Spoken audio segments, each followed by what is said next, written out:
bienvenue à la série numéro 11 de physique, les lois de Newton.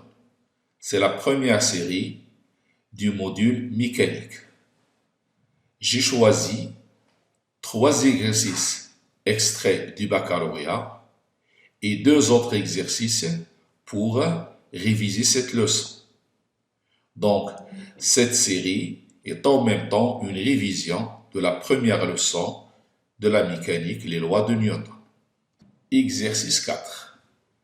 Cet exercice est consacré au mouvement curviligne, c'est-à-dire le mouvement d'un solide qui se déplace sur une piste qui n'est pas rectiligne, soit à l'extérieur, soit à l'intérieur. Et on va utiliser ici dans cet exercice la base de Fresnel. Donc, c'est un exercice modèle pour utiliser la base de Fresnel et utiliser les projections sur cette base de Fresnel. En appliquant la deuxième loi de Newton, déterminer l'expression de l'intensité de la force R appliquée par la surface sur laquelle le solide se déplace dans les 2 cas suivants. On néglige tous les frottements. Donc, on va appliquer la deuxième loi de Newton au solide qui se déplace sur ces pistes et on va projeter sur la base de Fresnel. On va faire comme les exercices précédents. D'abord, je vais faire le bilan des forces auxquelles est soumis ce solide. Donc, ce solide il est soumis à 2 forces, le poids et la réaction de la piste, que ce soit dans le cas à droite ou bien celui du cas à gauche. Et puisque les frottements sont négligés, cette réaction elle est perpendiculaire à cette surface. Ça veut dire que sa direction passe par où, que ce soit dans ce cas ou bien dans l'autre. La phrase classique, on applique la deuxième loi de Newton au solide dans un référentiel terrestre supposé galiléen. Donc c'est l'application de la deuxième loi dans le référentiel terrestre. Le repère associé au référentiel terrestre, on prend dans ce repère la base de Fresnel comme base de projection. Donc la deuxième loi de Newton s'écrit P plus R égale à MA. Premier cas, représentant la réaction R. Il est perpendiculaire à cette surface puisque les frottements sont nuls, donc il va passer par le centre de ce cercle. Le poids est vertical dirigé vers le bas. Maintenant, la base de Fresnel. Et on va commencer par le vecteur tangentiel U, orienté dans le sens du mouvement, puisque le solide descend vers le bas. Le vecteur normal, il est perpendiculaire à U, dirigé vers le centre de cette trajectoire. On va projeter la deuxième loi de Newton sur la base de Fresnel. Et puisqu'on cherche R, on va projeter seulement sur N, car la projection de R sur U, elle est nulle, puisqu'il est perpendiculaire au vecteur U. Je vais projeter cette deuxième loi de Newton sur le vecteur N donc. Je réécris cette relation en enlevant les flèches et en indexant avec la lettre N. C'est Pn plus Rn égale MAN.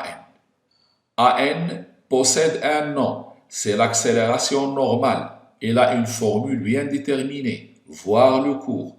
A normal égale V au carré sur R. R, c'est le rayon de cette trajectoire, c'est le rayon de ce cercle. Rn est égal à moins R, puisqu'il est parallèle à N et de sens opposé. Par contre, Pn, je vais projeter la flèche sur la direction de N. Et ce vecteur en bleu, c'est Pn. Il est positif. Cet angle θ, je le trouve ici. C'est comme si vous avez un plan incliné, ça c'est l'angle alpha. Donc Pn constitue le sinus de cet angle. Donc Pn, c'est P sinus θ. Donc Rn, c'est moins R, et Pn, c'est P sinus θ, c'est-à-dire Mg sinus θ. Je réécris cette relation avec ces projections. Donc, Mg sinus θ au lieu de Pn et moins R égale à mv carré sur R. Donc R elle est égale à mg sinus θ moins n v carré sur r. Si on connaît la valeur de v et la valeur de θ, je peux calculer r. Donc toujours la projection sur la base de Freinet et sur n spécialement se fait toujours de la même façon. On va refaire ça pour le deuxième cas. Représentons d'abord les différentes forces P et R. R, elle est perpendiculaire à la surface, donc il est dirigé vers le centre. Le R, elle est verticale, il est dirigé vers le bas. La base de Freinet, le vecteur unitaire U, tangent à la trajectoire dans le sens du mouvement. Le vecteur N, perpendiculaire à U, est dirigé vers le centre de ce cercle. La projection de R sur N, c'est R, puisqu'ils sont parallèles et de même sens. Ceci, c'est le prolongement de N. Je projette P sur ce prolongement. Donc, ce vecteur-là, c'est Pn. Elle est négative puisqu'elle a le sens opposé de N. Cet angle θ, c'est cet angle au sommet. Donc, le Pn constitue le cosinus θ avec un signe moins. Donc, R égale à Rn et Pn, c'est moins mg cos θ. Je réécris cette relation avec ces projections.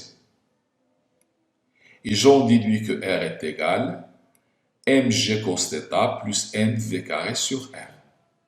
Donc, soit dans cette situation, soit dans celle-là, on utilise la même méthode. Il ne faut pas se tromper dans les projections et le signe de ces projections. Ceci est un exercice modèle pour la projection sur la base de Freinet. On verra dans l'exercice suivant qu'on va utiliser la même méthode si on a une surface qui est circulaire.